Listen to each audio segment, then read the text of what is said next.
I'm an anti-fascist. Yeah, I subscribe to the ideology. LAPD officers, some heads of LAPD have told reporters that I'm a member of Antifa, and and you have to question LAPD. Their credibility after saying I'm a member of Antifa, which is a made-up organization. Hello and welcome to Here in LA, Mid-City Edition. Today, we talk to Ricci Sergienko, who, as far as I can tell, is the unofficial leader of the People's City Council, who are the most vocal, progressive LA activists out there. They're a powerful force online and in person. You've probably seen them cause a stir at city council meetings, mayoral debates, photo ops, and announcements. And often, it's Ricci himself in the face of the powers that be. I sat down with Ricci in his mid-city home. We talked for over 2 hours, and because this is our 50th episode, and because so much of what we talked about was actually interesting, Jordan said, screw it.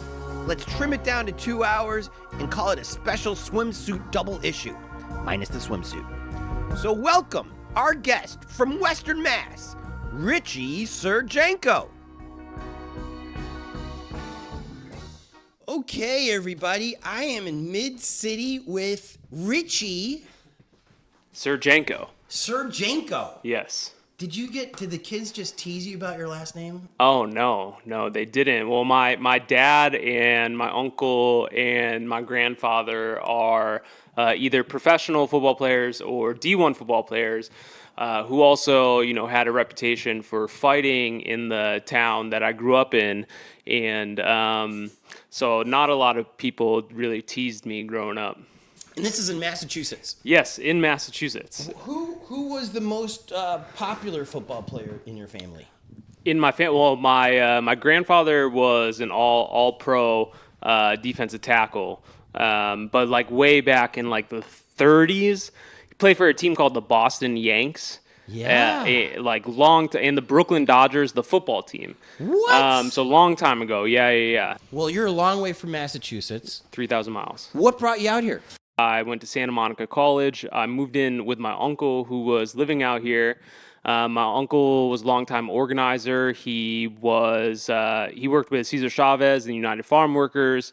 He worked with Jane Fonda and Tom Hayden, doing like PR and comms for them way back in the day. And he also, shout out Baba Akili from Black Lives Matter LA, who organized with my uncle with the United Farm Workers, who I also organize now with People's Budget stuff. And so it's good that there's that circle of life there. But yeah, I moved here when I was 18, moved in with my uncle to go to Santa Monica College. I was I was a troublemaker growing up, and so I didn't really get good grades or anything. I got decent grades. I played sports. But, I think my parents were really just excited to get me out of Chicopee and away from trouble. And then my uncle passed away like 6 months of me being here. And I ended up failing out of Santa Monica College. Yeah, and I was just like going to the beach. I would just drive past school. Like I was real immature. And I really didn't know what I was doing with my life when I was younger, and I was really just fucking around. And I mean, that's typical though. Normal. Right? Also, you're new to LA. Right. The girls. Way different. Also, like a real culture shock because, in Massachusetts and, where I grew up, like people are in constant conflict. Like we're just talking shit all the time. Like you got to be, that's way, people see it. But like, it comes from growing up. You got to be kind of just on your toes and ready to give it back to someone. And then you come out here and things are just different. People are getting high all the time. The weed in the Pacific Ocean kind of put things in perspective. Where were you living when your uncle died? Right by like Santa Monica, a little bit east of Santa Monica on like Pico. So West LA. Sawtelle, right where like that row of restaurants is on Yes. Sawtelle. So we're very close to that. And then I went to Compton College. Shout out Compton College. Shout out Coach Shannon Williams. I don't know if you've been Coach? Yeah, have you been seeing the stuff on the news? What am I missing? Oh man, my guy, Coach Shannon, was recently shot outside of his house. But he made it, and he's at home recovering right now. But he's a very important person to me, and like meant a lot to me because in that phase of my life, transitioning, failing out, and then going to Compton and playing baseball there, and I was like the only white kid there pretty much. But Coach Shannon was just like, yo, come on, like. Why did you go to Compton? I was originally going to go to East LA College, and one of my buddies I was playing with was like, yo, I'm gonna go check out Compton. Like, they got great facilities because they have the MLB Urban Youth Academy right there. And so I went to go check it out and met Shannon, and way more chill there. So I decided to go there. My second year at Compton, we were very successful. We went to the Super Regionals, which is the final 8 teams. But like our fucking bench would really get into it and like challenge people for fights and like just talking shit. And then if we're gonna keep it about the game, but if we're the other side usually gets rattled and gets a little upset with what we're saying, and then we'd be like, okay, if you want to fight, like let's do it, that's fine. And so it really contributed to like this atmosphere of teams being afraid of us, and it was good. It was good for us. Yeah, we used it to our advantage.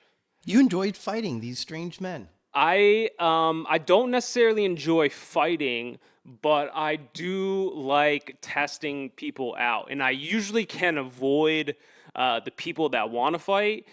And I spend many times in my life getting punched in the face. I'm not acting like I'm a tough guy or anything. Like, I have been into fights, whatever, but usually I'm just like testing people to see who they are and what the lines are with them. And so yeah, that's.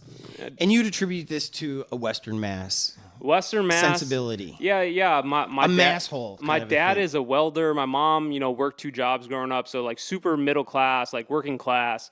And so we working class kids and poor and working class kids definitely grow up different. It's a different grind. You see the way you see your parents work and grind is different.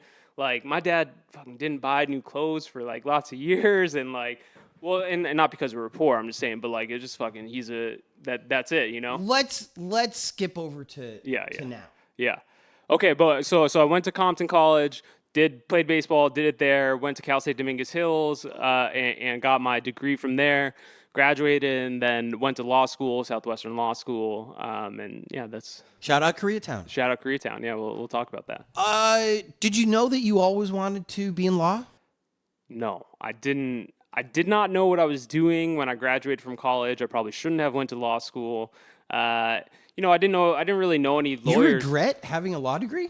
Well, yeah, I regret the like $150,000 in student. Just money. Yeah, dude. no, they're never gonna fucking get it back anyway. So what do you mean by that?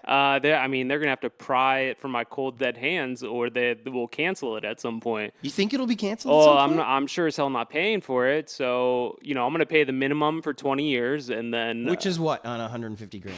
Man, they've been paused for a few years, but it was probably like fucking. Nearly like 700 to G like a month probably. Wow. Yeah, no, it sucks. So when people, I ask not to bum you out. No. But because when people talk about, well, why should we cancel these kids' college degrees or their college loans? I'm sorry. One of the arguments is that money, if it's actually put back into the city or town or neighborhood, would do a lot better than if it gets sent to a bank. Right. Because the banks don't need it, and the banks have proven that they are not the best people to hold money. Yeah. And whereas if you had an extra $1,000 laying around, you'd either buy shit or go and do shit. Right. And that money stays in LA. Yeah, exactly. But Sally Mae doesn't need it. No, and like 95% of student loans are owned by the federal government. Right. And so where does that go? It goes to bombs. Yeah. More than 50% of the budget goes to the military, right? Yeah. So What good is $500 a month coming from you to fund a military that we don't really want to use? Why not use it on fucking... Well, because the war profiteers run the country. That's right.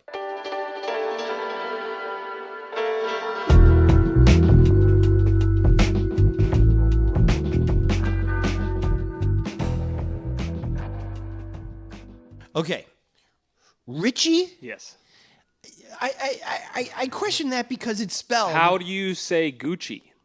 Oh. How do you say cappuccino? Oh. Are you Italiano? I am part Italian. Yeah. Uh-huh. So yeah, that's easy way to think of it. Ricci, are all cops bastards? Oh yeah, of course. Of course. Of course. Well, when you think that when we say all cops, that is not about the individual. It's all cops because it's a systematic thing. And the system of policing in this country is derived from slave catching.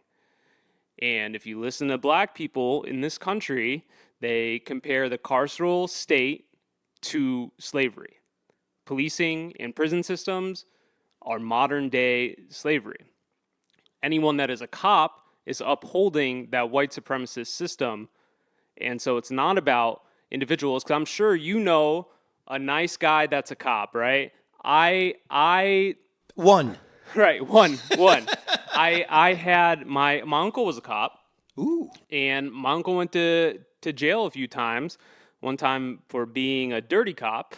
And yeah, and that's no opinions on that, but like it is an entire systematic thing, and you can know a good person, but as soon as they become a member of the police force, they're going to cover up this police misconduct. They never rat out each other. Never. And one of the things that we've learned from William G. Shout out William G. Film the Police LA on Twitter. The best. Is he's documented these cops in Hollywood, and I've lived in Hollywood for 21 years now. I don't think Hollywood is a racist place, but the cops will handcuff you if you're a black person. It's ridiculous.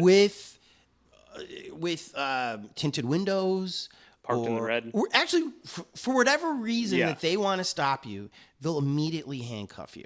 Yeah. So that makes me think something is up, that you guys aren't exaggerating. And by you guys, I mean the LA activists.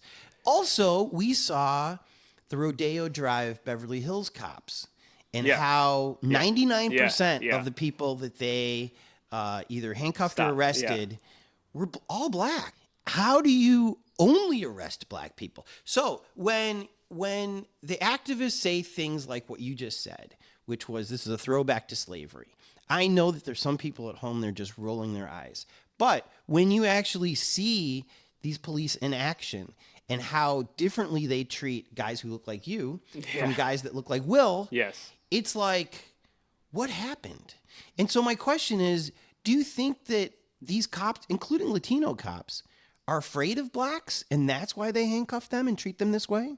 Well, yeah, I'm sure due to a lot of American propaganda over the past few centuries that have portrayed black people in a certain way that, you know, just simply due to the white supremacist nature of policing, that it's heavily embedded, that black people are a threat. But here's my problem with the cops being afraid of black people. I can understand being a young cop and buying into the media and to culture, if that's what you want to call it. But when you actually see it in person, at some point, shouldn't you say, huh? No. But this conversation also obfuscates the issue that the cops themselves cause a lot of harm and that they are criminals themselves, right? And like the LA County Sheriff's Department has 18 deputy gangs. It's ran like a mob affiliate. They target their political opponents. They kill black and brown kids for gang initiation. Like, you know, And their leader doesn't want to testify under oath. He's afraid. He's going to have to now. Do you see the I news? did. Yeah, it's amazing. I saw his all caps tweet. Yeah, he was mad. So the things that you allege about the sheriffs, because right now we have to say allege because it hasn't been proven in court. Mr. Lawyer, it hasn't been proven in court. It's been proven in the court of public opinion, which matters. Yeah, but what has been proven is this sheriff does not want to play by the traditional rules. He seems to be hiding something. Yes. Well, when you say that he doesn't want to play by the traditional rules, Sheriff Lee Baca ended up going to jail, and his undersheriff ended up going to jail. And that was just one administration ago. And so, when we say all cops are bastards and we talk about it being a systematic thing, we talk about Alex Villanueva is so fucking awful. Well, like 2 sheriffs ago, the Baca was just like Sheriff Villanueva. I also think that the one of the biggest problems with Sheriff Alex is when he ran as an agent of change and as a Democrat. Yeah. As objectively as you can be, counselor. What has he done that aligns with the Democratic Party? Well, when you phrase it like that, he's done a lot of stuff to align with the Democratic Party itself. Oh, like? Well, the Democratic Party is a liberal institution, and liberals love the police and love to lock up black and brown people. That's so sure.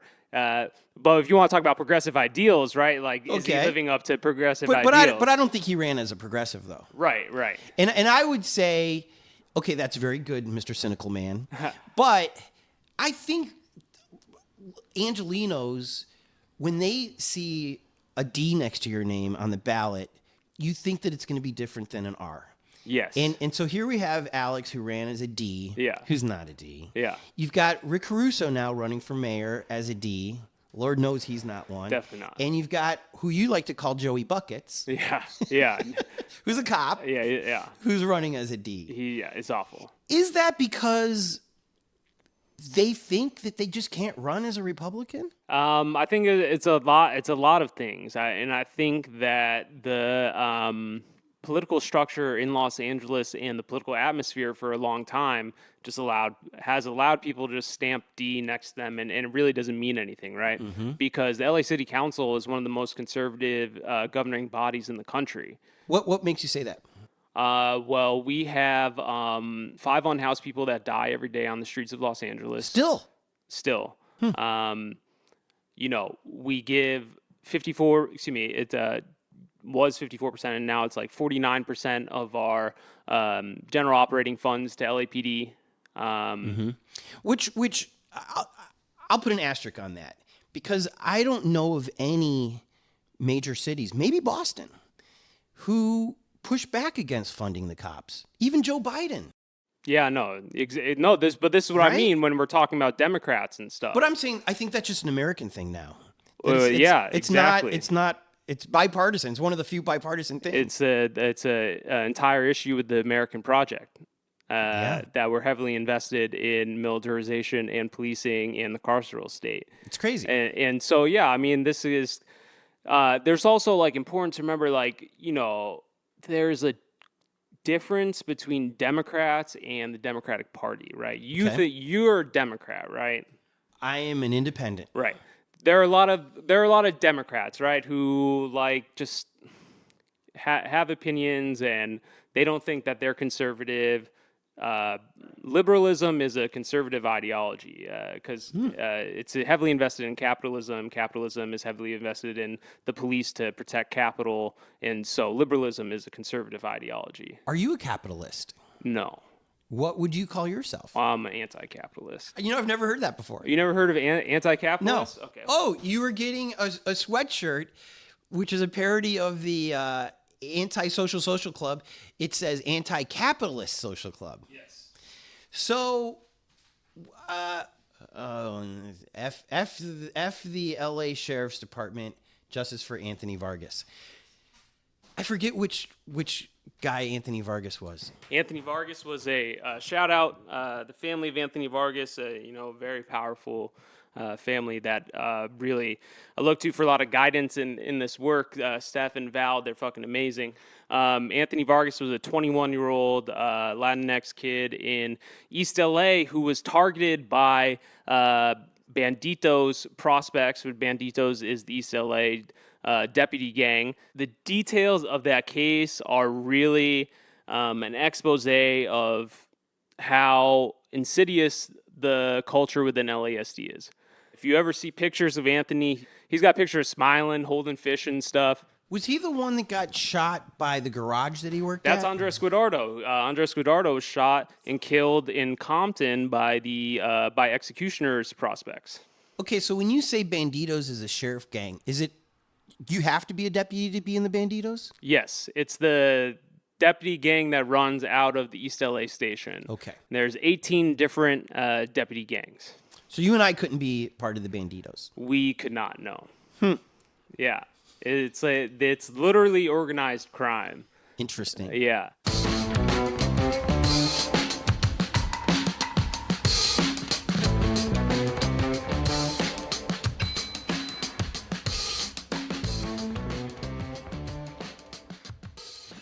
Okay, so let's go to the People's Council. Let's do it. I think I have seen you on Twitter yelling at people. You have, definitely, for sure. One of the ones I saw you yelling at people on was on Venice Beach. Was that last summer? Yeah. And you were yelling at a policeman, and from what I remember, there's a substation in Venice. Yeah. On Right the on the other side, boardwalk. right on the boardwalk on the other side of the basketball courts. Yeah. So he probably had backup.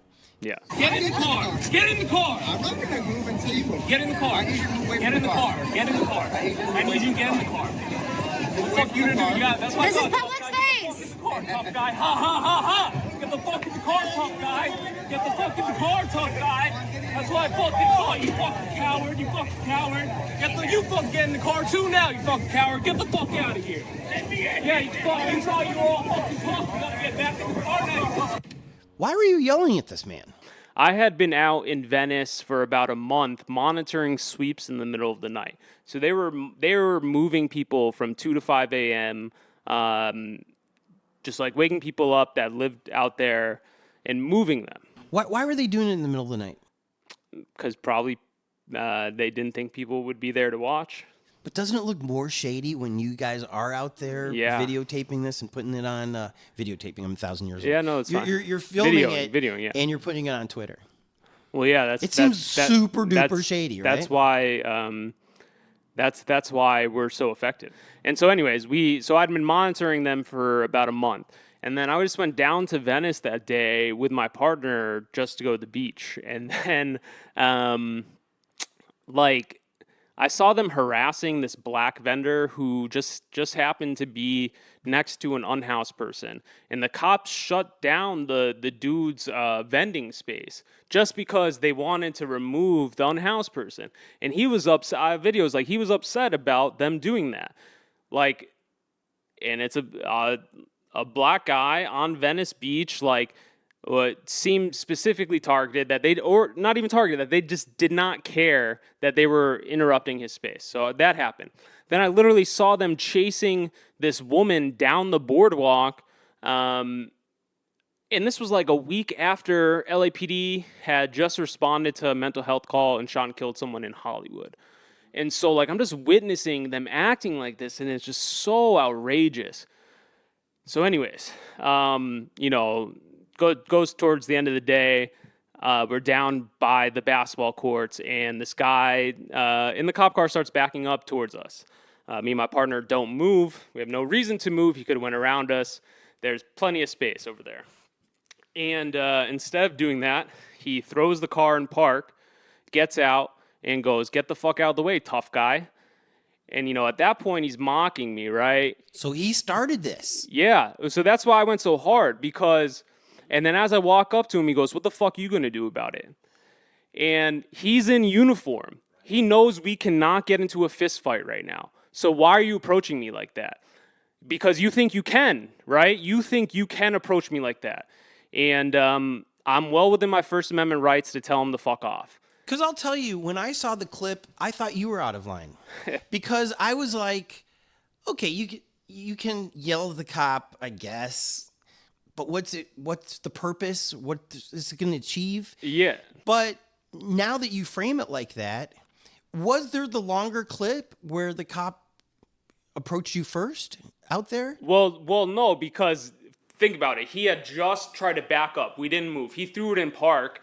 My partner and I are just standing there, but like if you watch the clip, like my partner's kind of lagging behind because she's not going to be aggressive like me, but she comes like from behind us, and so like I just went out when he got out of the car. He came back towards the back, and I walked up to him, and I did do it as soon as he mocked me and knew that we couldn't get into a fight. I knew that my partner was going to start filming.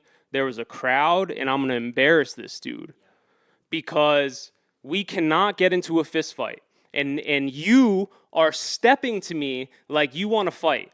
And so I'm going to do everything I can to make you look like a fucking punk right now. You know what I mean? Like if he was not in uniform, we could get down, bro. And like that's fine. But you using the uniform to act super tough when you got a gun on you and you can arrest me, it's like you're a punk, bro. You're a punk, and I'm gonna embarrass you now. How did it end?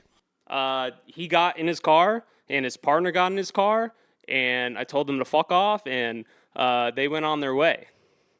This is also an example of my whiteness coming into play, They would never, and I would never suggest to a black or brown person to act the way that I do towards the cops. My whiteness, it has a shield, a protection over me, and that is why I act the way I do. Because think about it, that cop walks up to a black kid, like black people have no reason to get into a confrontation with the cops, right? They're already trying to fucking target them. So he gets to get away with it, right? That cop goes up to a fucking poor person that's living on the beach. Get the fuck out of here. That person's not going to want to fight back against the cops. And so they do that every single day, over and over and over again. And it's like, there's going to be some of us that step up and say, not here. Do you recommend fellow white men using that privilege? That is an absolute obligation for all white people to put their bodies on the line to confront white supremacy, because white people created this white supremacist system. It's also part of our duty to destroy it. And if you spent any time paying attention to what black people were saying during the 2020 uprisings for how to be a good white ally.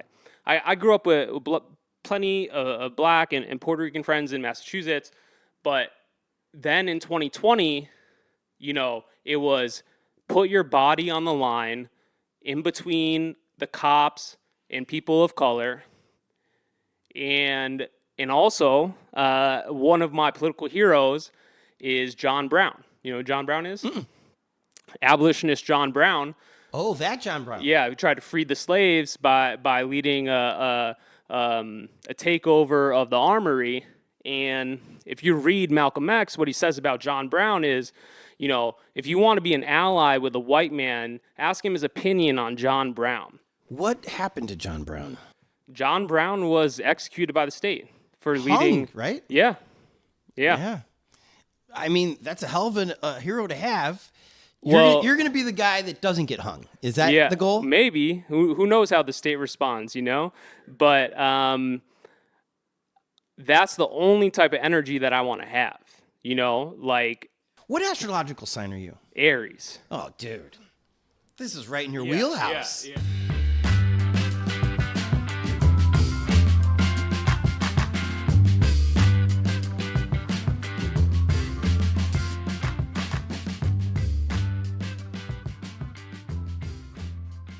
Okay, let's go to another time that you got in the face of, I guess we'll call it speaking truth to power, right? Yeah, absolutely. The city attorney was having a taco at Cha-Cha Chicken. Yes. I love Cha-Cha Chicken. That's literally the best. Have you ever been there? I've been past it a million times. Oh my God. I don't know if I've ever eaten there. It's my number one spot on. We're talking Pico and Ocean, right? Right at the end of Pico. It's brightly colored. Oh my! It's so good. You have to go.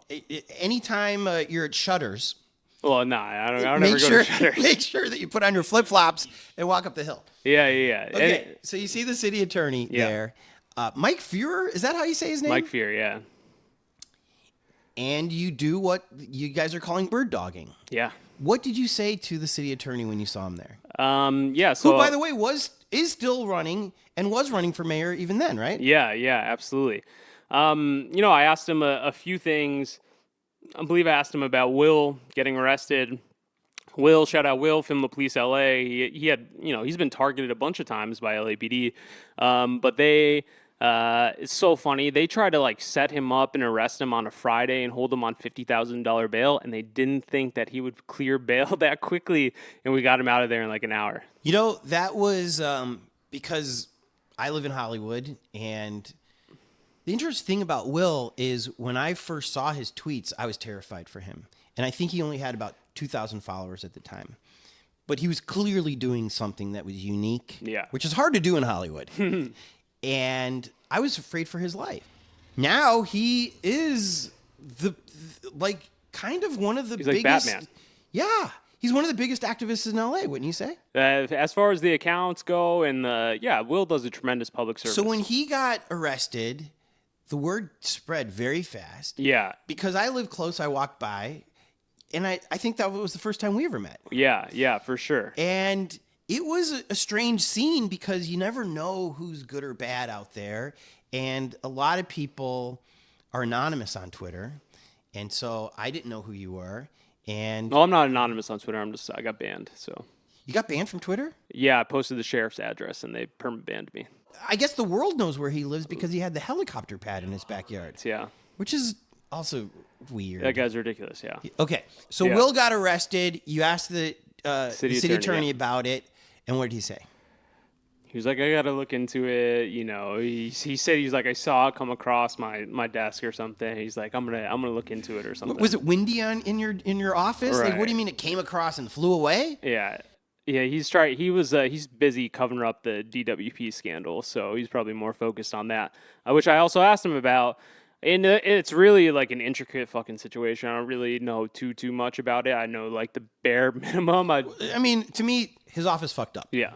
And people are going to probably pay for it. Yeah. And he's going to pretend that he knew nothing about it. Yeah. Which, great.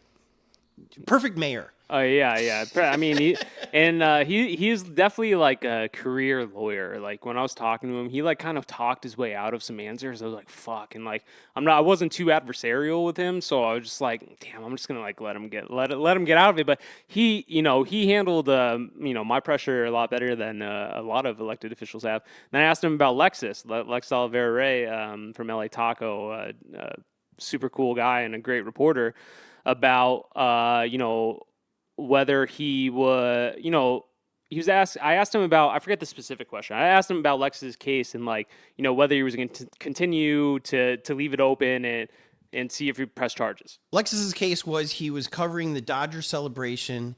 The LAPD showed up and kind of bum rushed the crowd, including Lexus, broke his equipment, and after the fact, an off-duty policeman charged Lexus with failure to disperse, which is something that you really can't charge journalists with. And Mike Fuhrer had the option to drop the case, and did not. Yeah, and so that's what you challenged him on. Yeah, and he said, "I don't know what you're talking about." Yeah. Even though Mr. Tony Pierce had been in the city attorney's Twitter account every day for months, asking that same question: what is different about Lexus and the case in Iowa where a reporter was charged and acquitted? Yeah. And I was like, you went to Harvard. I went to Isla Vista. School me. Yeah. Tell me why this is still happening. Yeah. Also, tell me why you won't just take this to court. Yeah. Why are you leaving it open? Because it seems like, if you took it to court, you'd lose. Yeah. Because the First Amendment is still a thing. And Lexus can be out there documenting. Yeah. It seems really simple. And also the, LAPD doesn't look fondly upon Lexus. And so Fear is doing them a favor by leaving that open. Because if you read Lexus's piece, like he was he had PTSD from that moment, and also if he was like, oh, if I'm going to step out while this is still open, like, what's going to happen? And so that was a political move by Fear on behalf of LAPD. Also coward. Yeah, yeah. I mean, political, I guess, but he's not going to be mayor. Right. So what is it for? 30% of people targeted by Mike Fear's office are black people, and black people only make up 9% of Los Angeles. But we don't think he's racist. Well, we just think he's a coward. And sure, but I'm saying in regards to Lexus being a black journalist, with LAPD a looming threat for LAPD, it's hard to ignore the race issue. You know what I mean? It is hard, but I won't go that far. Yeah. I'll say that he was hoping that maybe the LAPD would shine brightly on him for this mayoral race. Yeah. I'll go that far. And who did they throw their support for? Caruso. The billionaire. The billionaire, yeah. Not even their own bro, the cop. Well, yeah, because Rick Caruso is going to, he doesn't give a fuck about what happens to the city. So every year, the budget comes around and the LAPPL, the LAPPL is run by a neo-Nazi named Jamie McBride, and Jamie McBride is the father of a killer cop named Tony McBride. And so those are the people that are negotiating at the table. Anyways, every time they submit a budget for a year-to-year increase, Rick Caruso is going to approve it.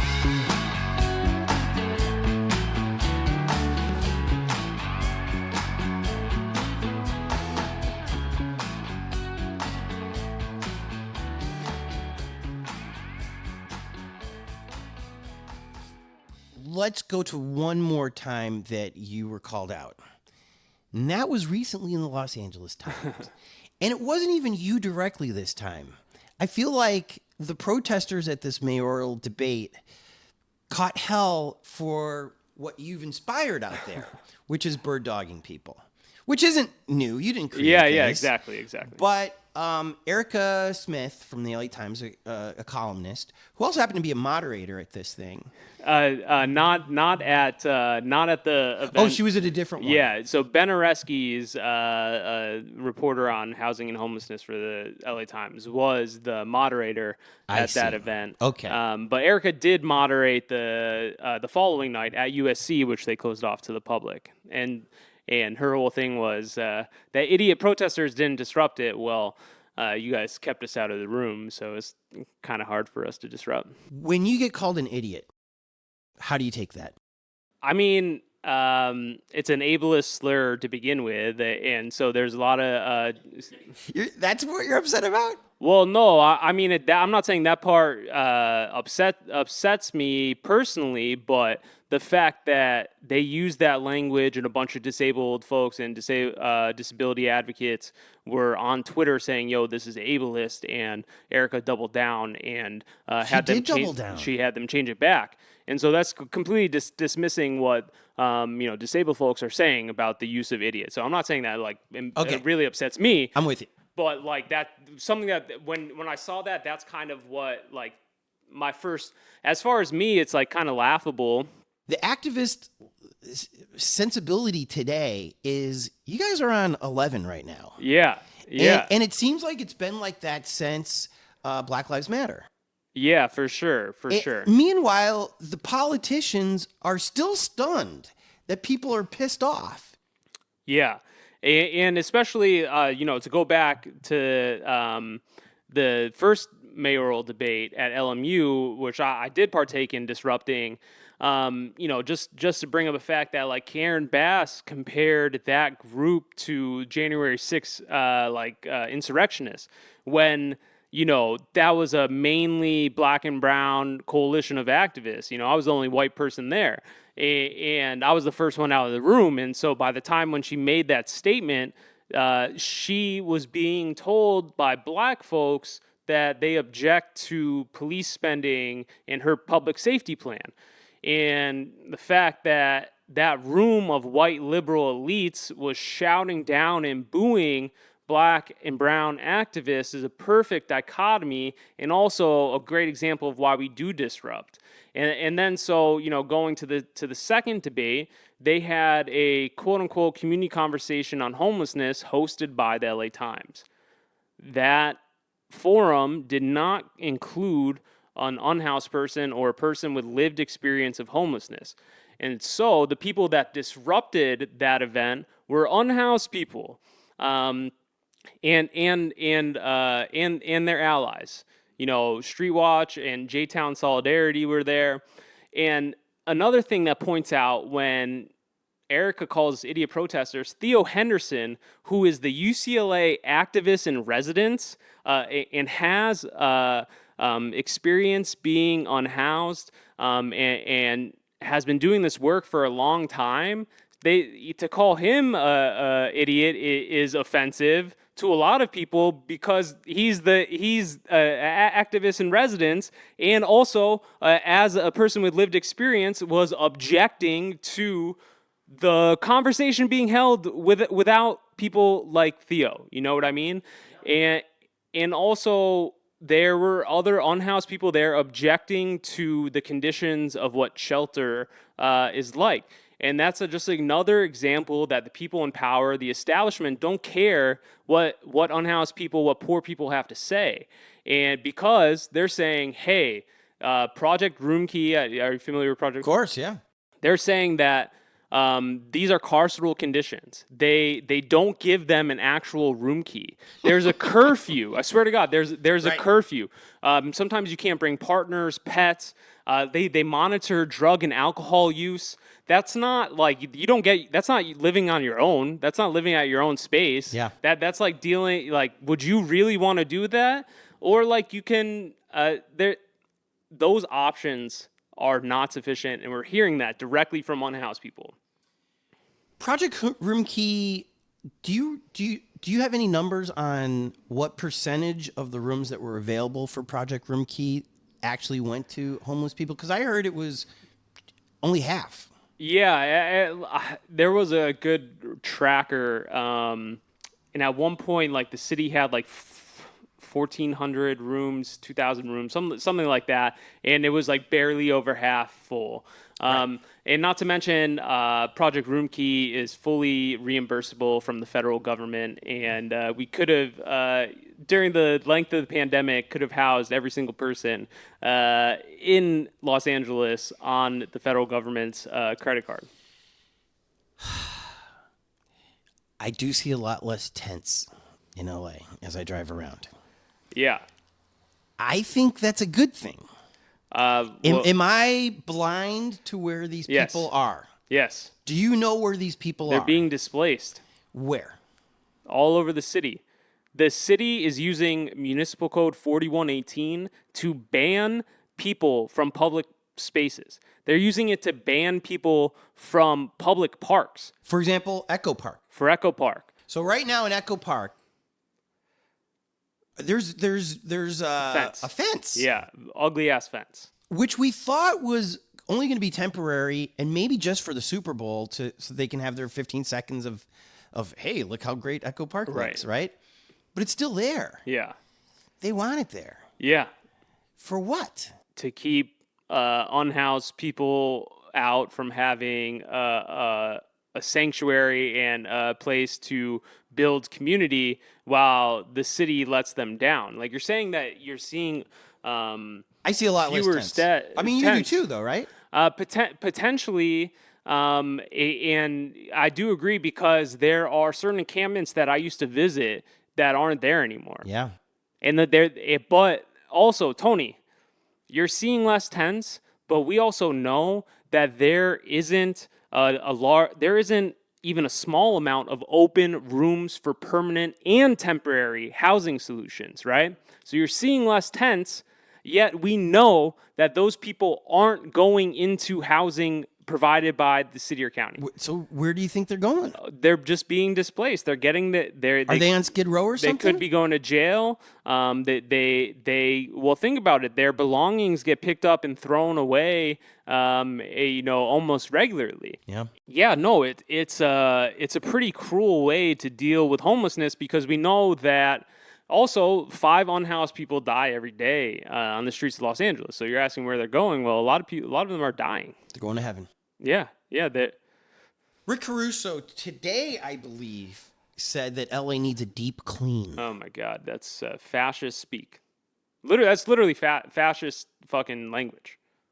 Yeah. He's using it in this instance to talk about unhoused people, but that language has been used for Jewish people, for Black people, for Mexicans, for Asian Americans. The way I look at the mayoral race, it seems like it's Rick Caruso versus Karen Bass, and maybe Kevin DeLeon. Like he's done pretty well in some of these debates. Wouldn't you agree? Definitely, and due to the circumstances of the debate and just them being on the stage, it's allowed KDL and Karen to position themselves as quote unquote progressive. Right. But I think that Kevin's quote unquote success at these debates is because Karen doesn't seem to know how to win this thing.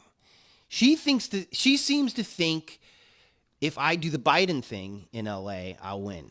Yeah. But LA isn't like the USA, and Caruso isn't Trump. I think Biden was lucky that he was up against Trump because Trump was such a loose cannon and so foolish and made so many unforced errors, whereas Caruso's just a rich guy being a rich guy. Yeah. I don't think he's other than deep clean. Yeah. But that works for the people who are going to vote for him. Yeah, he's trying to. He's also inundating fucking Angelinos with ads. He's already spent millions of dollars on ads. And to Karen's defense, if she says defund the police, she's doomed, right? Not necessarily, because do you think the majority of Los Angelenos would take that the right way? Let's break down what we saw in the 2020 election in Los Angeles. Measure J passed at the county level, which was to invest 10% of the county funds into. But that's different though, because I don't think, as somebody who studied English in school, words matter, and I think defund just sends the wrong message. Nithya was a supporter of the People's Budget LA platform, which was explicitly defund the police. There's examples across the country like Cori Bush and Adira Shoemaker in Iowa that running on a defund platform does work. And also in Los Angeles, we've seen widely popular candidates like Kenneth Mejia, who doesn't take a position on policing, but simply just reports and posts about the numbers of LAPD. He's got a very successful and popular campaign. He's so successful, I feel like if he ran for mayor right now, he'd win. That would be amazing. That Caruso would not see what's coming. He would see a Pikachu and blow it off. Yeah. But that man's a tsunami. Yeah. Kenneth's good. Yeah. I've never shout out Kenneth's campaign manager Jane for controller. Too. Yeah. When have you ever seen a controller race like matter this? Yeah, like this so much in your face, and he's smiling or he's doing TikTok or he's. I mean, it's crazy. Yeah, yeah. And meanwhile, it seems like the mayoral candidates are bungling, each of them. Yeah. And I did not expect this out of Karen Bass. So, what advice would you give to her that's not pushing her boundaries too much? Yeah, well, first and foremost, Karen Bass tells the press that her public safety plan won't increase the police budget. She is twisting the English language. She is saying that her public safety plan does not explicitly state that the police budget will go up. Her public safety plan does include different programs and policies and platforms that will certainly increase the police budget. So she's saying that she wants to hire 300 more officers. That's going to increase the police budget. Right. She says she wants to hire X amount of civilians to get into like the office jobs at LAPD. That's going to increase the police budget. Budgets are finite things, and the cops certainly aren't going to give up what they have in the current budget to make room for other salary. She should work out with her consultants, her talking points, if she wants to become mayor of Los Angeles. Should she be concerned with the I'll call you guys the extreme left. We're not. Come on, we're not the extreme left. Who's the extreme left if not you? I don't know if there is an extreme left.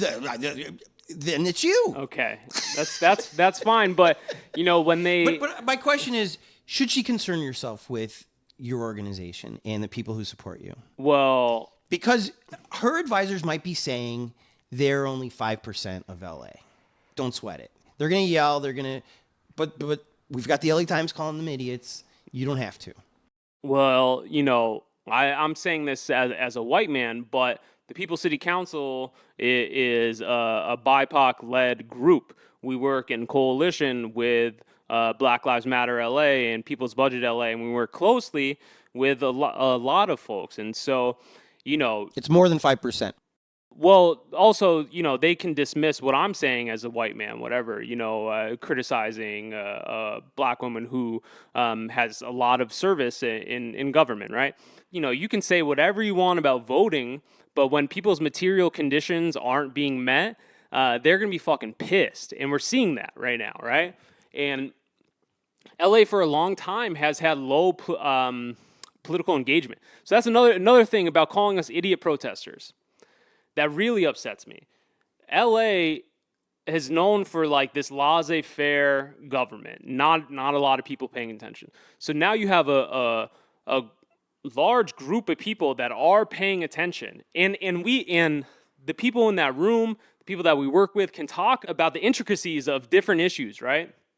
And you are somehow using that against us and calling us idiot protesters when a lot of what we do is political education, informing people, or helping, accentuate or verbalize what people are seeing and feeling in Los Angeles, right? And so, they can dismiss us all they want, but they keep fucking around, and they'll eventually are going to find out, there's an eviction moratorium cliff coming that we might see tens of thousands of people lose their homes and end up on the streets. What do you think things are going to be like in Los Angeles then? People are going to be pissed. Like, people are already upset. Plus, who's going to pull them out? Yeah. Isn't the sheriff the people that pull them out of the... Yes. So here you have these people who are being accused of being in a gang. Yep. The sheriff himself doesn't even want to testify under oath that these people are not in gangs. It's going to be national news. Lord knows the GOP, the national GOP, is going to say, look at LA. Yeah, just like they did during the summer with the tents. And who wants to be mayor for that? Yeah, no, that's it.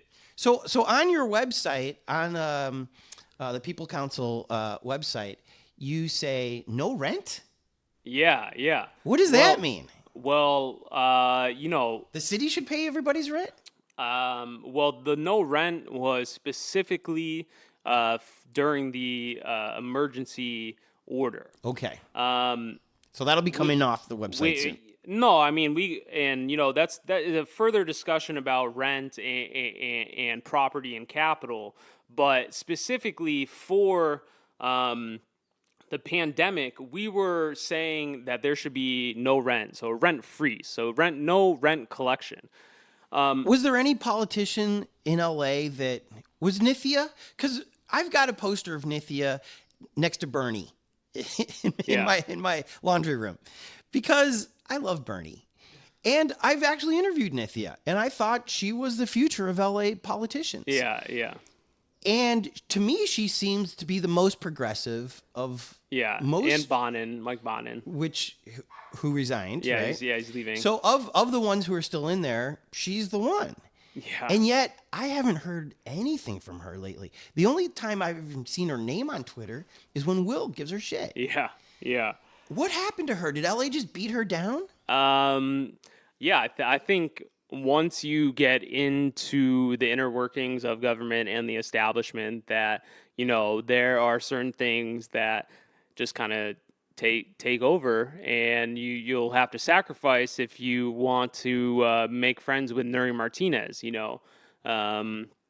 Nithya is like a decent progressive. She's a rad lib. She's not like a radical or anything, and she's done like some decent stuff. She's had a lot of bad votes that we've criticized her, but you know, she's not a radical, so she's not going to go in and cause a flurry in LA City Council, right?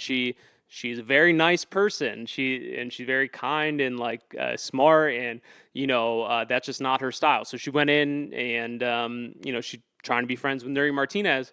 Nuri Martinez is a landlord and a very conservative council president, and so obviously, like, I mean, Nithya voted to increase the police budget, and we had issues with that. But I think that was also political. I don't think her heart was in that vote. A lot of times politicians yeah. have to do it just to get people off their back, right? Right. But it was a 15-0 thing. It's like, that is like, man, as we fight so much, and another thing that upsets me about the idiot protesters thing, we call into council meetings, we write emails, we try to meet with the council members, we try to go through this quote unquote democratic process, right? And they still just give more money to the cops. Even after summer 2020, so many people calling in, hitting the streets, they still give more money to the cops, right? So a vote against the police budget would have been a nice sign to us, right? But then, I just think that there are political trade-offs. I think Nithya's done a great job with homelessness in her district, but let's wrap up our political discussion Yes. with one more thing about homelessness. Okay. Project Room Key, heart was in the right place. Wouldn't you agree? Yeah, I think so. I also agree with you, though. You can't give me a bedtime, lights out. These are adults. These are adults that are down on their luck, who might not have. I mean, so I pushed you back a little about your ableist thing, which is kind of a woke terminology. Potentially, disabled people feel different ways, though. I understand. I don't dismiss what they say. I'm just saying, in the vernacular of wokeness, Sure. that's in there, and guys from Chicago are going to be like, what the fuck? But, Maybe. But along those lines of wokeness, not everybody's a 9-to-5 person. Yeah. And so I'm sorry that you want me to be asleep at 9 p.m. Fuck you. Yeah. They're adults. They should have free will. Do I get the room, or am I sleeping in the park? Right. What do you want? Isn't that how politicians should be viewing Project Room Key? Oh, yeah. Give them the room. Yeah. Give them the key. You've got all this money from the feds, right? Yeah. Reimbursable, but yes. So get some security. Get some. Yeah, That's yeah. good paying job. Right. Security of a hotel like that, or several hotels, and just let the people be. If they cause a commotion, fine. Then that's that. But if they want to come home at 3:00 in the morning, what's the big whoop? Yeah, and this also goes to like from the position of activists. We are coming from a moral perspective, right? If you look at and we're also coming from a fact-based perspective. If you look at the report done by the UCLA Institute for Inequality that was recently released by Ananya Roy about EPL at Echo Park Lake, it found that more out of the 180 or so people that were displaced from Echo Park, more people ended up dying than finding permanent housing. And also in that report, it found that more people overdosed on drugs in the Project Room Key rooms. And so it just kind of goes from what we're hearing about these conditions not being sufficient, and listening and just viewing the actual statistics and the facts and what unhoused people are saying, like, literally, we're seeing how those type of conditions don't help. What's the solution then? Do you guys have a solution yet? Is there one? Housing for all. But what does that look like? Well, there are about like 90,000 vacant units in the city of Los Angeles. There are like 45,000 unhoused people. But a lot of these are like luxury apartment buildings. Sure, that that the city has given tax breaks to, or the city has used eminent domain in some certain way. Oh, And the city owns some of these skyscraper no, rooms? but I meant to say the city can use eminent domain in a certain way, and when we talk about reimagining things and just the current government is just like, oh, we can't do anything, right? But we don't have a vacancy tax in Los Angeles, so landlords can keep units wide open, right? And sure, like I don't like. I think we do need to build more housing. Maybe like I'm not super well versed on that, but there are fucking hella open units, and and obviously we prioritize the land owning class in Los Angeles, and like again being a super conservative governing body, our elected officials don't want to cross their class lines and help out poor and working class people. Yeah. And so, But demonizing them gets them in office. yeah. Demonize them as police gets you higher budgets. Yes. Because there's these tents, you have to give us more money so that we can protect you from these ridiculous. people. Yeah.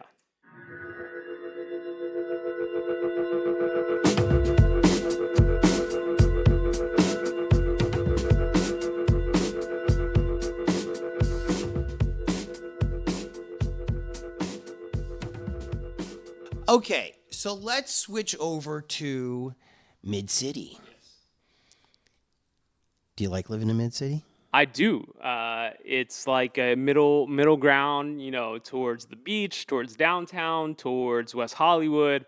You got the Expo line that goes from Santa Monica to downtown. Great line. Yeah, no, it's seriously super easy to use it, going in either direction. And yeah, I think it's good living in a rent-controlled apartment. It's the best. Yeah, it's the best. Yeah. What made you move to Mid-City? I You were living on the west side is what it sounds like. Well, I had lived in like Santa Monica area, and then I lived in Long Beach for 4 years. I went to Compton College and then Dominguez Hills. So I lived in Long Beach during that time. And then I moved back to go to law school. I was living in like Westwood area. And I graduated from law school and then moved to Mid-City. Yeah, it was great price, and I'm an anti-capitalist, and so I don't sell my soul for money, and so I don't make a whole bunch of money. I make enough to live, but having a rent-controlled apartment helps me live that basic. You're going to be lifestyle. making plenty of money soon. And by the way, the People's City Council, has a GoFundMe, and you guys raised $2.5 million. Yes. Why did people give it to you, and under what terms? It was a wild situation that happened by accident. And so before the uprising, My kind of accident. yeah, right. And we actually shut that GoFundMe down after like 2 weeks or so, because it kept raising money. We're like, oh my God, we have to stop this, and like because that's a lot of money.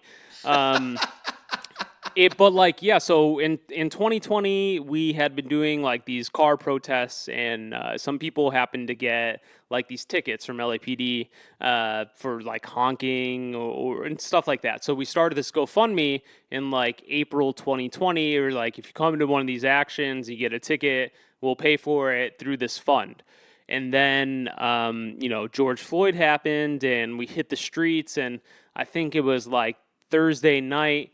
We were like, okay, like we're gonna put like this GoFundMe out, and like if people need, bail money, or they need rides, or we need like gear, like protest gear and things like that. And we said all Like of gas that. masks and stuff? Yeah, and gloves and things like that. We didn't get gas masks, but we did get masks and goggles and gloves and helmets and things like that. And so we put it out there on that Thursday, and people got arrested like Thursday and Friday night, and then Saturday was the Third and Fairfax LAPD Were you riot. there for that? Yeah, you never seen the I don't. picture of me? I don't know. This was the one where Mendocino Farms parking lot. Yeah. This cop was just hauling like he was swinging his baton like he was Albert Pujols. That's you? Yeah. You got the goggles on. Yeah. You're being arrested here. Is what Yeah, it looks like. I was one of the first arrests at Third and Fairfax that day. Wow, there's 6 cops in riot gear around you. You're on your back, all dressed in black. Yeah, Antifa. Is it? Do you what's the word? Do you identify as Antifa? Well, I'm an anti-fascist. There's no such there's no such thing as capital A Antifa, right? There's no organization called Antifa. But the point of decentralized Yes. Oh, yeah. Bitcoin, of Black Lives Matter and Antifa is kind of socialism. Yeah, sure. We are a group. We don't need a fucking leader. We have an ideal. And the ideal for anti-fascism is pretty clear. Yeah. As is Black Lives Matter. Yeah. As is Bitcoin. Sure, yeah. Which is, we're going to have money. Right? Decentralized. Yeah. Sure, it's an ideology, just like capitalism's an ideology heavily That's right. embedded in. So would you say that Antifa and Black Lives Matter and Bitcoin are all kind of in that same ballpark, or am I just being crazy? Well, there's no such thing as Antifa. What? There's no such thing as the organization. As the group. There's no group called Antifa. In Portland, people have patches that identify themselves. Yeah, this is like an anti-fascist flag. It's black. It's a big black flag with a little red flag underneath it, and it says "Live, Laugh, Love," which I think is being sarcastic. Yeah. So there are people. You're teaching me something. Yeah. I'm an ignorant man. Yeah. I've never met an anti-fascist. I'm sure you've met plenty of anti-fascists. But you know what I'm saying. Yeah. I'm an anti-fascist. Yeah, I subscribe to the ideology. LAPD officers, some heads of LAPD have told reporters that I'm a member of Antifa, and and you have to question LAPD their credibility after saying I'm a member of Antifa, which is a made-up organization. You're like, where's my card? Yeah, seriously. Where's my membership card? Exactly. But wouldn't they say when you say Google LASD gangs, you're saying the same thing about them? What do you mean?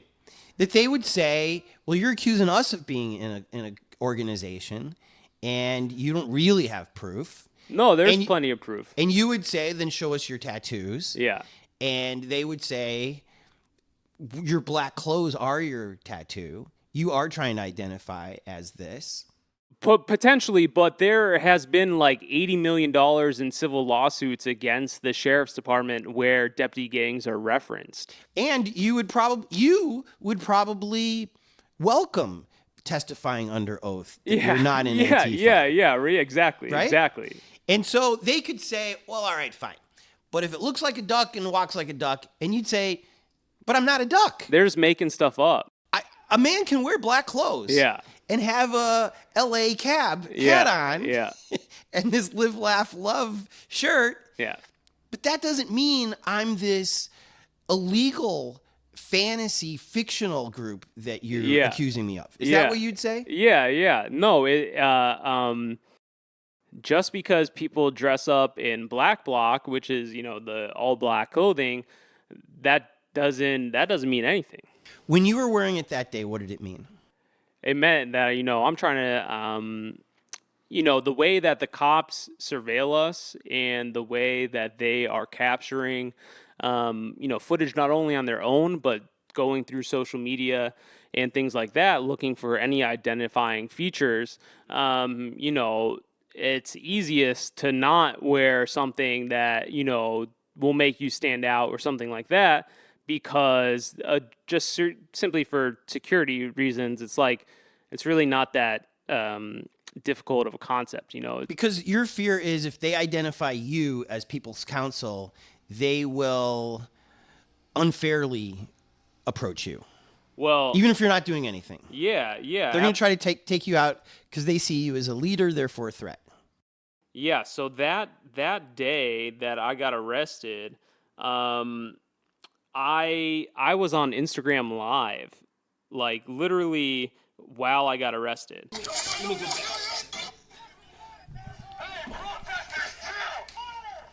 Right by the Trader Joe's. So it's like me holding my camera.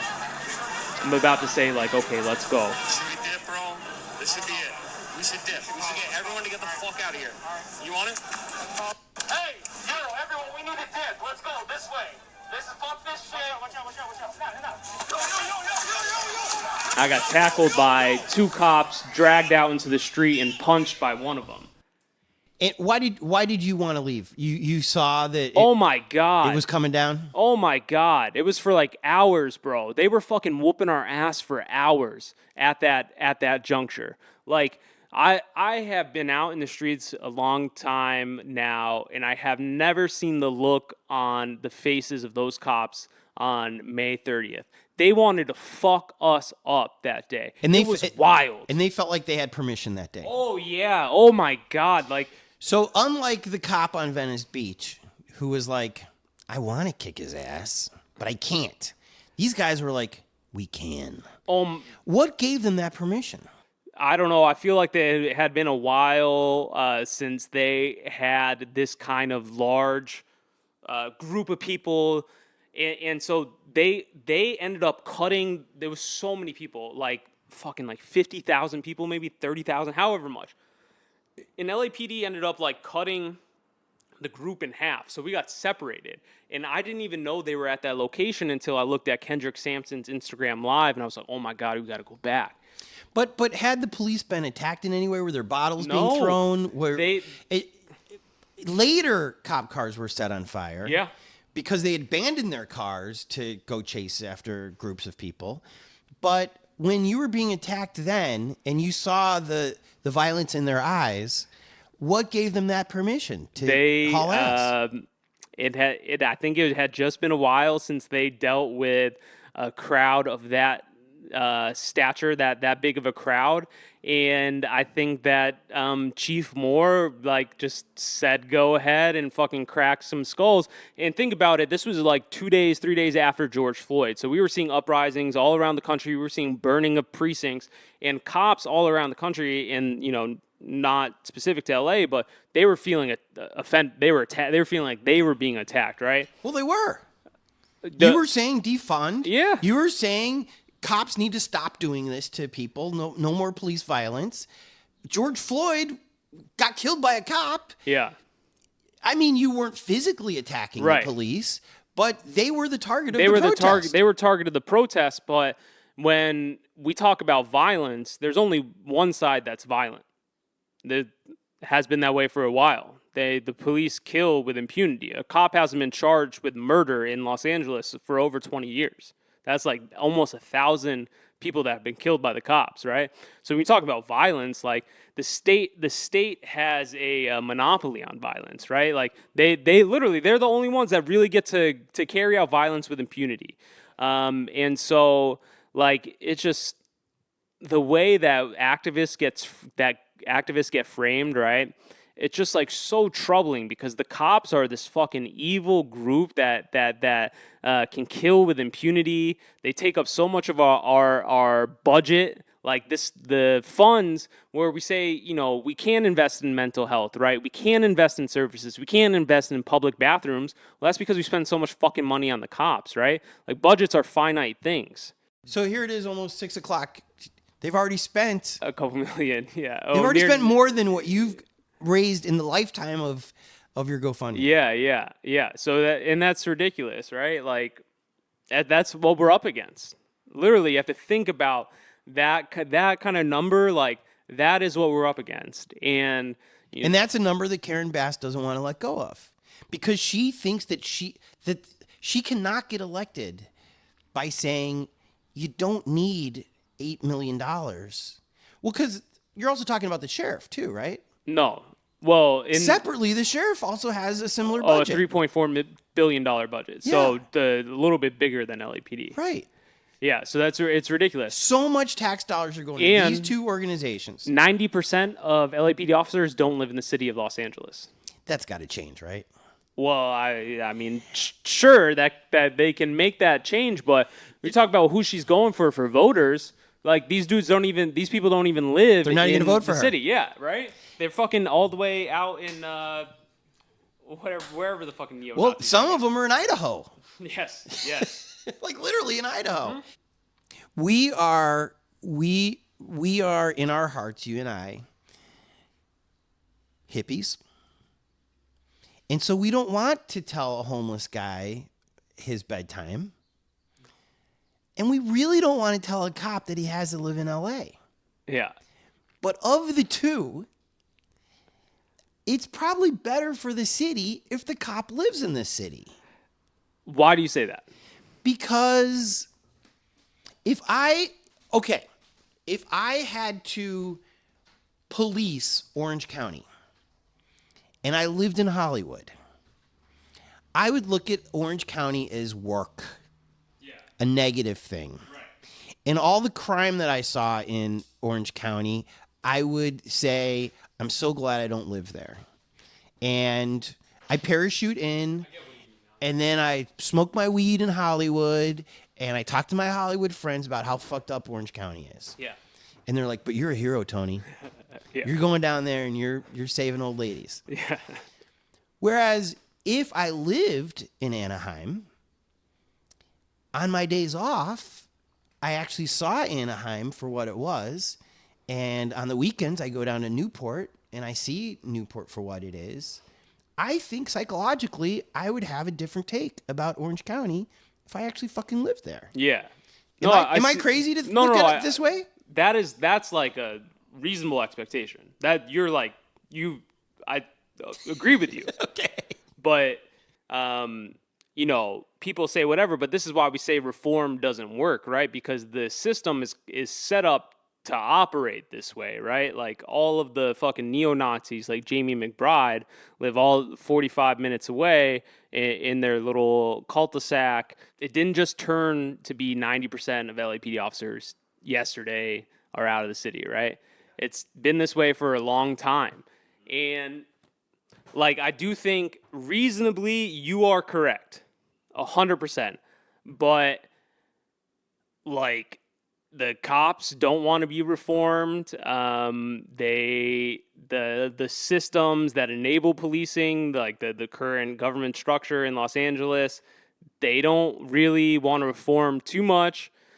There's this thing called community policing where LAPD embeds officers in communities to build informants, to build snitches within community members, within youth in high school, and they do it under the guise of building quote-unquote community, right?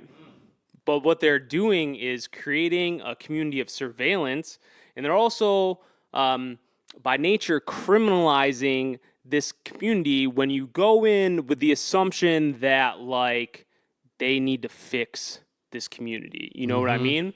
And so it's kind of just the whole infrastructure of policing. Is it in every neighborhood? Community policing isn't in every neighborhood, but it is in majority black and brown neighborhoods, right? So it's racist. Yes, it is a police program. So yes, then fuck it. Yeah. If it's everywhere, if in Brentwood there's narcs, fine. Yeah. No. Because when Caruso says nobody in LA feels safe outside, I feel like he's projecting, and I feel like he's speaking from a Brentwood person. For sure. And so if he feels unsafe in Brentwood, let's put some community people in there to find out what the fuck is going on with Brentwood. Yes. And like, no, but seriously. No, I am being serious. Are you telling me that there's no crime happening there? There's no. That's what they act like. It's a good example of definition of crime. Right. Well, when the PPP loans were stolen, Yes, and exactly. people were buying Lamborghinis. Yes. It wasn't in South LA that they were driving Lamborghinis. Can you have good cops? No. Well, it depends on like what your question. Well, like Did you watch Watchmen on HBO? I don't watch propaganda.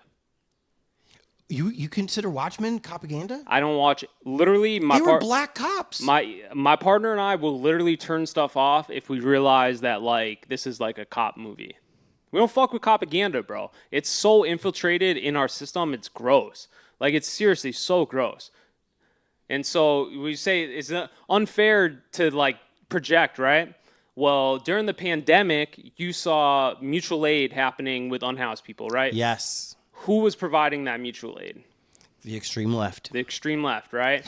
When fucking, Big time. In the night, in the cold, in the Yes. rain. Yes. Big time. Yes. Which I also think is part of liberalism. Liberalism is wider. It has tenets to it. Yeah. So sure, yes. Yeah. Like And I hate to say it, but I think that's what Christianity is all about. And a lot of these religions are about, but especially Christianity. And I bring it up because I feel like only one party embraces being a Christian. being a Christian. And they're not the ones out there giving mutual aid. Man, Did I piss you off with no, this? I went to Catholic school for 8 years, and like they fucking considered me the devil. Like they considered me like so bad. I was Are just a you kid. shocked with this? No, but I'm a kid. I was just a normal kid with. Were you this kid? Yeah. I've been this way my entire life. What posters were on your wall? Oh well, I was a big sports fan growing up, but So Tom Brady? I like Tom Brady, but my favorite player of all time, Allen Iverson. The answer. Yes, AI was my guy. Rocked headbands like him, wore number 3 like him. You weren't a Celtics fan? No, and so yeah, no. The sports conversation will take fucking 2 hours, Tony. I don't blame you though. Boston teams weren't good in the 90s. Yeah. And so when I was growing up, so I was like, I don't want to root for Antoine Walker. You know what I mean? And Allen Iverson, He was awesome.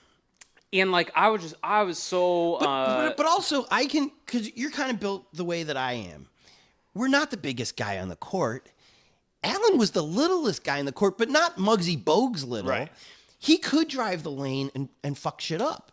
He had no problem with his elbows. He had the long sleeves on his arm because he was getting hacked all the time. I wore a sleeve as a kid.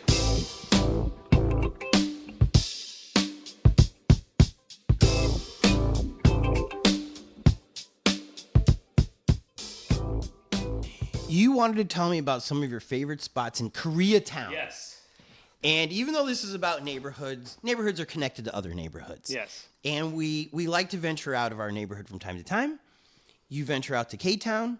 What do you eat when you go over there? Well, I want to first give out a shout out to My Two Cents, which is a soul food spot on Pico in Mid City. What? Yes. It's called My Two Cents? Yes.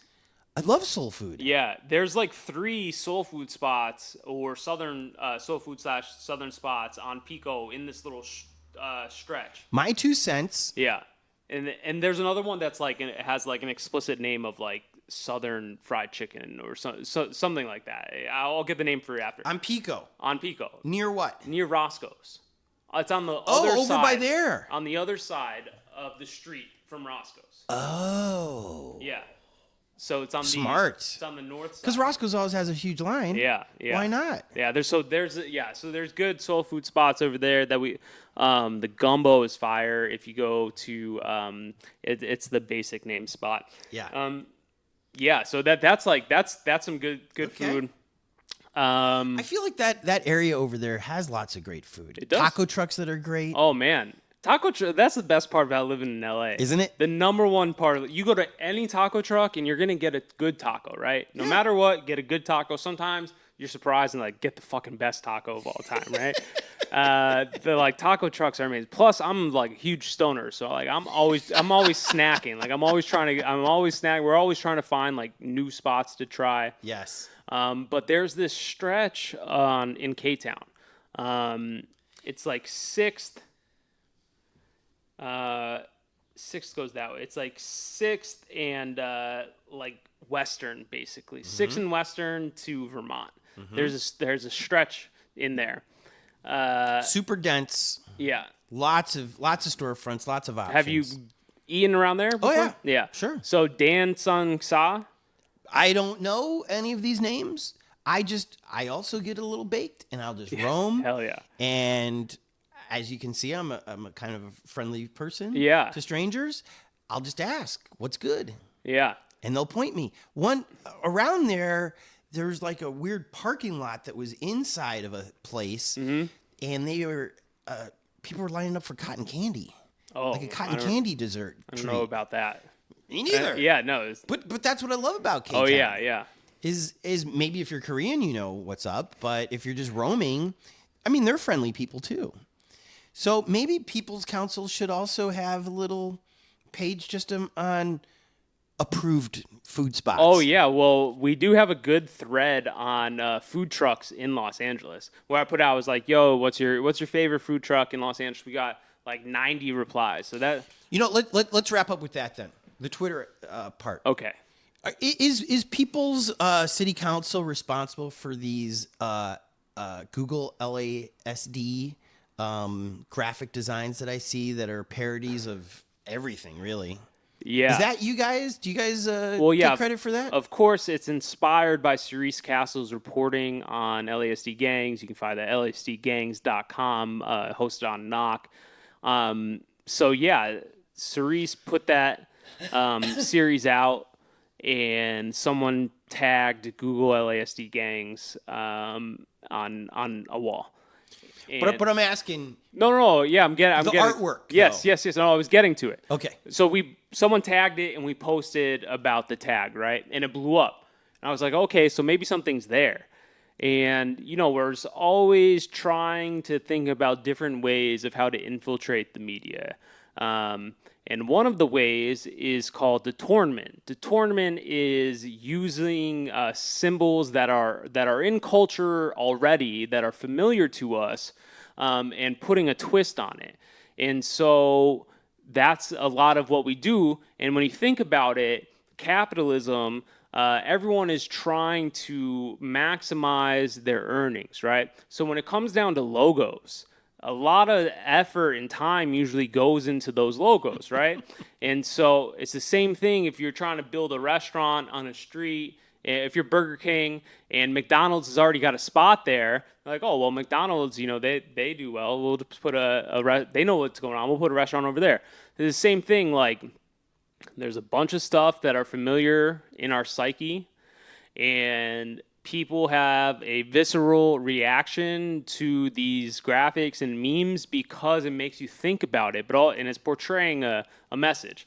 And so it's, the People's City Council, but inspired by Cerise and just inspired by the families and communities that are impacted by sheriff's violence. We work very closely with the Check the Sheriff Coalition.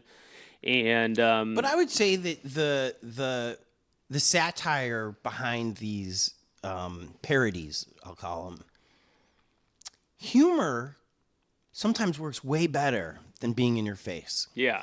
I mean, I'm so glad that you explained the confrontation you had in Venice Beach, because that kind of turned me off to you. I didn't know who you were, and I was like, well, this isn't right, because the cop can't hit him. Yeah. This is unfair. Yeah.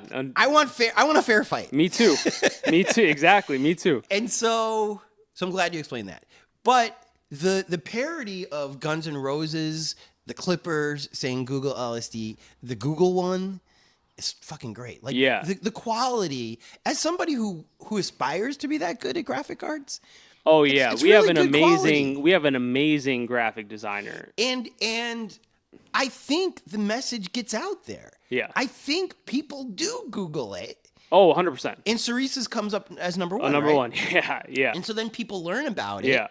And you guys are incredible on Twitter when you go off on Google this stuff. You also go crazy when news organizations say officer involved shooting. Yeah.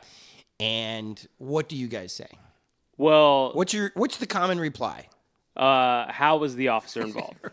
And now, obviously, you're working in journalism for so long. Like, that kind of use of language, is it used elsewhere, like to describe other stuff? It's Often. Well, the Associated Press said that they're not going to use it anymore. The LA Times said that they weren't going to, even though They violated that a few times. well, it's such a big organization that if you get a young kid who doesn't know, Yeah, come on, Joel Rubin. Joel knows. I know Joel's got to pass the message. I will give the tiniest bit of respect to Joel for engaging with us publicly. And I think that the LA Times hasn't had redux of officer involved, the headline, since Joel publicly admitted to it. And that, going back to the idiot protester thing, like, we have to check the LA Times all the time on the information. LA Times can't accurately report the fucking LAPD budget. And you call us the far left, extreme left, and they call us idiot protesters. But we go through the budget packet from the mayor, and on page 174 of last year's mayor's budget, Look at you go. is a breakdown, $3 billion of LAPD budget, you know? And so when they call us idiots, like, yo, you guys can report basic fucking facts. So I'm a solution-based man. Yes. I want you guys to hold a mayoral debate. Would you like that? We would. You would be the host. You'd be the moderator. Yeah. And the rules would be, when you ask a question, they've got time to answer and they won't be interrupted. But it's your questions. Yeah. They'd never agree to this, whatever. Right, exactly. But I don't see any middle ground. If you're not at the table, you're going to act a fool, right? Yeah, it depends. Okay, so that's the debates. With the LA Times, I want you guys to be friends because, well, they're the only newspaper. I worked there 10 years ago. I don't know a lot of the people who are there, but I do know some. And the people who are there, who I know, are good people. And I even think that Erica was the right person for them to hire for that role. I would not have put idiot on the headline, and I stated that on Twitter. Yeah. Because it has no precedence. One thing I liked about the LA Times is they care about their own history. And if you're going to break it, it has to be for a dramatic reason. So, whatever, we're nitpicking. But that word was such a strong word that it can do damage to the reputation of the person. I think Erica is probably more damaged by that than the paper is. I don't think it lost any subscribers. Not very. Some, but yeah. But that's okay. So I would like for you personally to be able to meet with the editorial board. Yeah. Have you tried to do that before? I personally have not. No. Is that something you're interested in? Sure. But what? For what would the conversation bring? You know. Well, I would say, would you guys like to apologize privately for your paper calling protesters idiots? Yeah. Would you have said that to John Lewis? Would you have said that to MLK? Is it because I'm white that I'm an idiot? Is it like, can we just agree behind closed doors that was fucked up? Yeah. And that you're sorry? Yeah. Okay, so that's the one thing I would like from that meeting. Yeah. Number two, you're going to use us as sources. Can we have a little respect when we do act a fool? Because just like the Black Lives Matter people had, there's not a way to protest that is going to appease everyone. Right. The purpose of protesting is to make things uncomfortable. Yeah. And so we're doing what is historically part of the deal. Right. So can you give us a fucking break on that? Yeah. Especially when reporters from the LA Times, not only use me and other people in that room as sources, they when one reporter was reporting on a crime story, reached out and was like, wow, like, you calling attention to this made me look into this part of it, And it's like, okay, good. Like, I'm glad more journalists should do that, right? actually dig for those facts. And like, so that happens, but then also like using idiot protesters very strong. And you called unhoused people who objected to a community conversation about homelessness that didn't include anyone with lived experience. They were objecting to the conditions that the state puts them through, and you call them idiots. Why? Why are you doing that? Like, what? That's fucking rude. That's nasty. Yeah. You know? Like, these are the most marginalized people. There were black, unhoused people in that room. So those are the most marginalized people in the city, voicing their opinion about the conversation and also the conditions in Los Angeles. And you call them idiots. Why did you, like, that's like... Well, and I don't want to take words away from people. So can we expect you to call the anti-vaxxers, the anti-maskers, the election steal people? Yeah.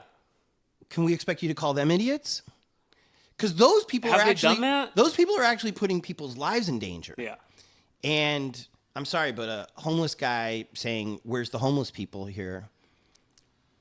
No. That's actually a valid question. That right, one. right.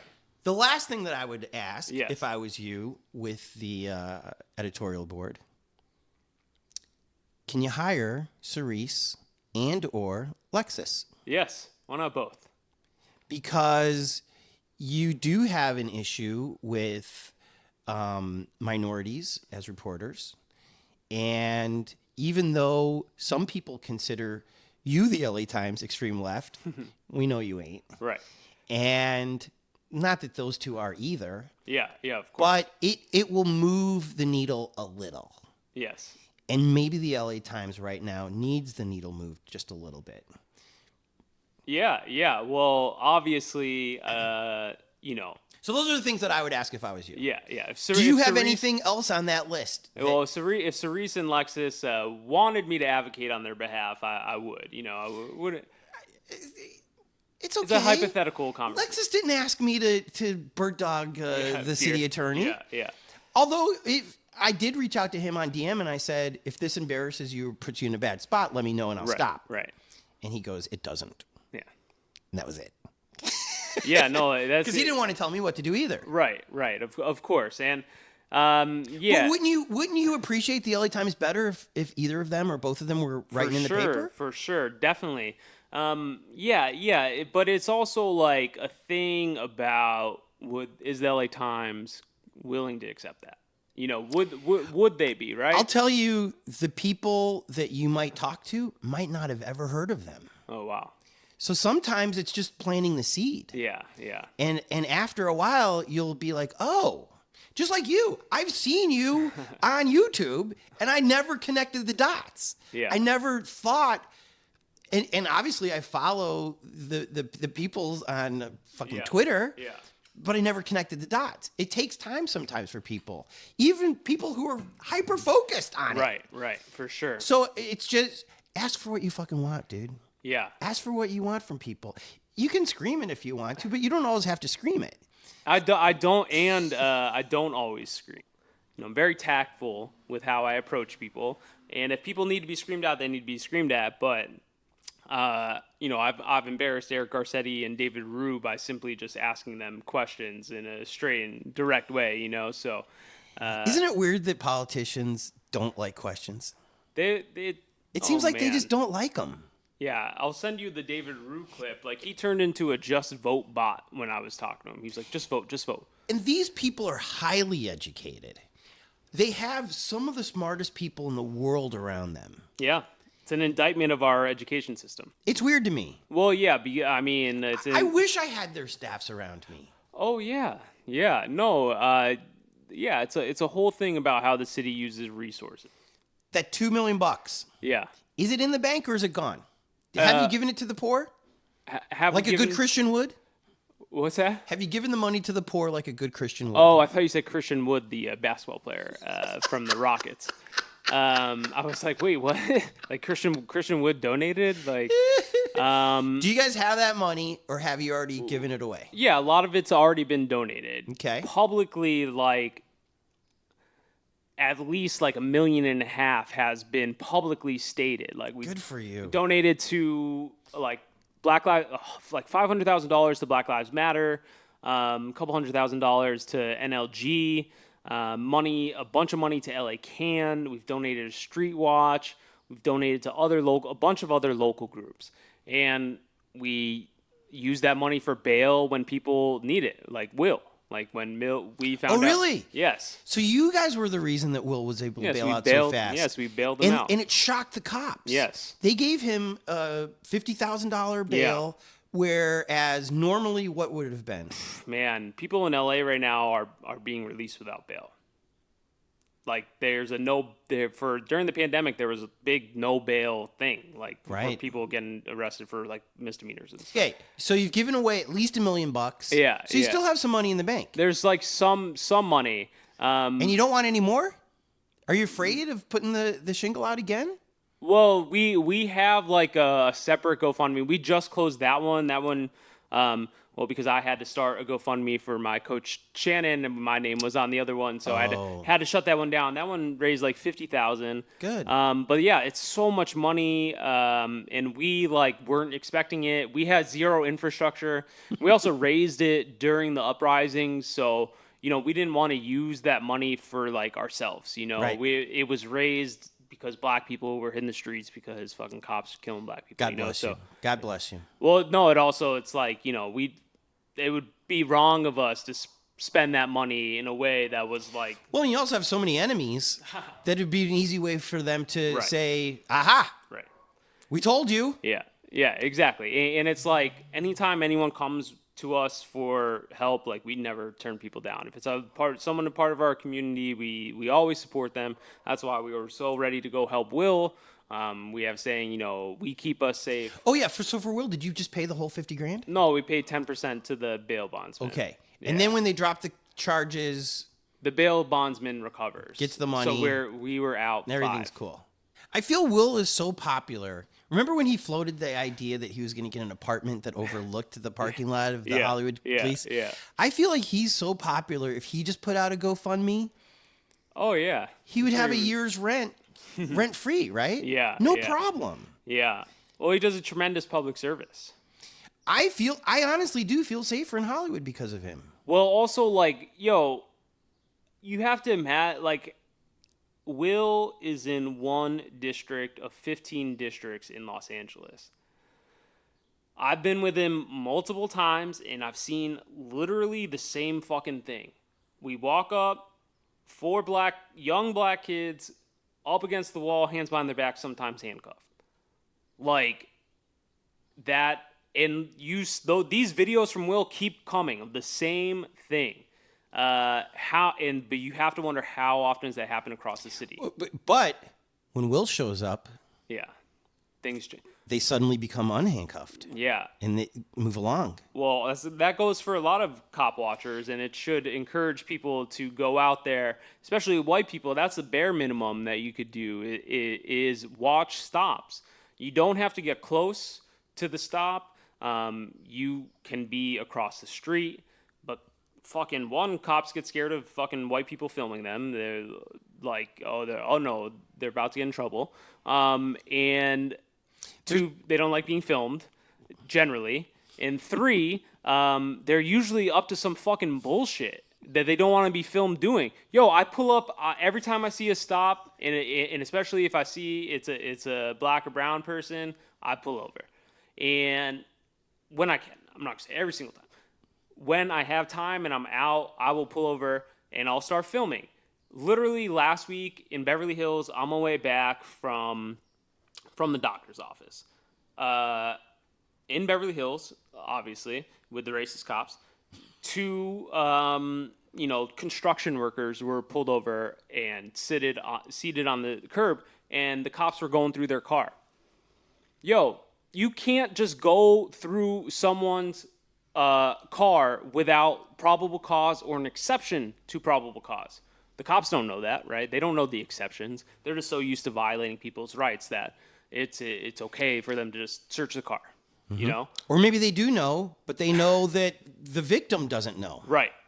Or the victim is a black or brown person who doesn't want to fucking agitate the cops any further. That's right. Because we see how often that goes, you know? And so I pull over, I start filming, they're riffing through this car, and they stop, talk, give the guy his ID back, and they send him on the way. Why did you search the car? Did you have probable cause that crime was afoot? No. Was there an exception? Well, maybe they got consent, right? But was it under undue influence? Did the person know that they could say no? Also the cop saying can we search your car? And you're fucking nervous, and you're like, man, just don't take it out on me. If you want to search, go ahead. They just violate people's rights all the time. Where can people support the People's City Council? On Twitter and Instagram, you can follow us. We do a lot of work with the People's Budget LA coalition, led by Black Lives Matter LA, and the People's Budget survey just went out. And so, also, sorry, I'm going to explain something real quick. The People's Budget LA in 2020 surveyed 27,000 Angelinos. So, to your question about when Karen Bass and their consultants are saying we're a small percentage of the population, right? How many times has any governing body or third-party entity surveyed 27,000 Angelinos, right, and got their opinion on anything, right? Because usually sample sizes are like 1,000 1,000 to 5,000, right? Yeah. Small sample size, right? We got 27,000, and what that showed is that 98% of people wanted to spend on things other than police, right? And so when you want to use polls to argue your point, well, you can't dismiss the People's Budget LA survey results, right? And so, yeah, if you want to take the survey, you live in LA City, do that. We're also part of the Check the Sheriff Coalition. We're pushing the Charter Amendment for strengthening checks and balances against the sheriff and the sheriff's department. We know you're doing stuff. Yeah. But a lot of people have jobs, and they I have a job. I have jobs. You're the leader of this thing. No. You're the leader of Antifa LA. Yes, exactly. So I'm just saying, if Joe Sixpack in Redondo Beach wants to show a little love, what's the best way that he can do that for you? Just follow you on Twitter and retweet your shit? Follow us and retweet and tell your family, we just do it as a public education thing, literally, so do you sell T-shirts? Sometimes, yeah. We'll pop, not all the time. You guys are such hippies. Yeah. You don't want the money. Yeah. Do you sell these cool stickers? No, we give them out. You gave me some stickers. Yeah. I'm going to give them to some people. We have so many to give out. And do you throw parties where you can get these stickers? We have a community space. It's called the Robinson Collective. There is an Antifa headquarters. Yes, exactly. And where's the city, where's this place? Historic Filipino town. Oh, nice. Yeah, the city started construction outside of Alyssa Walker. Shout out. Yeah, it's right by. Alyssa has been to the space a few times. It's a collective space that PCC is a part of with Lensco and Polo's Pantry. Who should they vote for mayor? Gina Viola. Vote for Gina for LA. Follow her online at Gina for LA. Doesn't she have 2,000 followers on Twitter? Yeah. Is she going to win with 2,000 followers? Should we not worry about that? Should we just vote for who we want and forget about... Yeah, it's a primary. Is a vote for her a vote for the billionaire? No, why? Why? Because people would argue it's splitting the vote. That if you just vote for the black lady, then the white man won't win. Sure, and there's definitely that aspect, but there are plenty of black community leaders that have voiced their opposition to Karen Bass's public safety plan. Right. A lot of black community leaders have called Karen Bass in to have those discussions. And also, a lot of black community members have either endorsed or supported Gina's run for mayor, But they don't follow her on Twitter. Who? I feel like if all these people are supporting her, why does she still only have like a couple thousand followers? Oh my God, bro! But what it just started like last month. 2,000 followers since February. And she was at like 200 when she threw her hat in the ring, right? Zero. This is a brand new account. Okay. We launched it the day my partner and I were going to Vegas, and Gina called us and Nicole from PCC. Yeah. And we got on a thing and we got the account set up. Is Gina ever going to be allowed to be in a